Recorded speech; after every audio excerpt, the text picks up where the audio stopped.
Meanwhile, at SFO, workers protested the presence of ICE at the airport there. Other airports around the country are also seeing a surge of ICE activity as agents assist TSA during the shutdown. It's all part of the stalemate in Congress, of course, as that work stoppage enters its 7th week. It's all over the debate on DHS funding. Each party has dug their heels in, and both chambers are on recess now for 2 weeks. Could be a while before anything gets figured out, but John Ramos has figured out part of it at least. The TSA workers at SFO are actually private contract employees, so they haven't been affected by the funding fight in Washington, D.C. Still, they say they are worried about the fact that one day ICE could be deployed to this airport.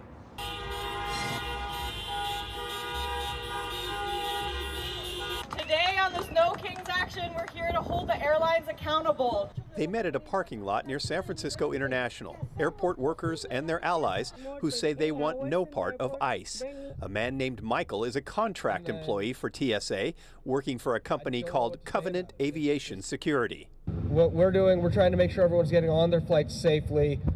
Right now, with certain people standing there watching us work that are supposed to be helping us, supposedly, it's not going over well. They're more of a hindrance having ICE agents at the airport than them helping us. This is a campaign that represents what's happening in the rest of the country.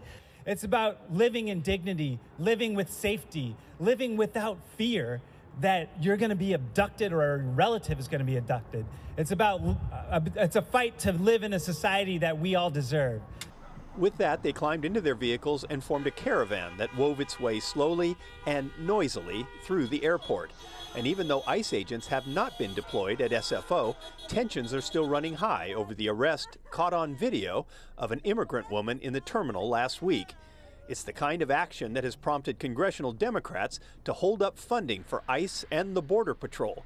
Meanwhile, the lack of a funding bill means TSA agents aren't being paid, which has thrown airports across the nation into chaos. GOP senators finally agreed on a compromise bill that would fund everyone but ICE and the Border Patrol, but late Friday, House Speaker Mike Johnson refused to go along with it. This has to stop. The Republicans are not going to be a party to this. They have taken hostage the funding processes of government so that they can impose their radical agenda on the American people, and we can't have any part of it. This gambit that was done last night is a joke. I'm quite convinced that it can't be that every Senate Republican read the language of this bill. South Bay Congressmember Sam Liccardo says he's not sure what the disconnect is. I don't quite understand the strategy behind the Republican leadership. We had Republican Senate leadership supporting our proposal, which was let's fund everything else and then we'll hash it out over reforms on ICE. And then the Republican House leadership apparently disagreed with the Senate and decided to go a different route, and now everyone's left in limbo. At this point, the House Republicans are holding firm to the demand that ICE and the Border Patrol be included in the funding bill. ICE agents have been paid all along by a Trump executive order, and now they've announced that that will include TSA agents as well, starting on Monday. So the pressure on Congress may start to die down as the airport logjams are resolved, even if the controversy over ICE hasn't. Liccardo says that the ICE agents are being paid by the Department of Homeland Security. Some of that money will now go toward paying the TSA workers. At the same time, though, workers like FEMA will continue to go without a paycheck. Andrea?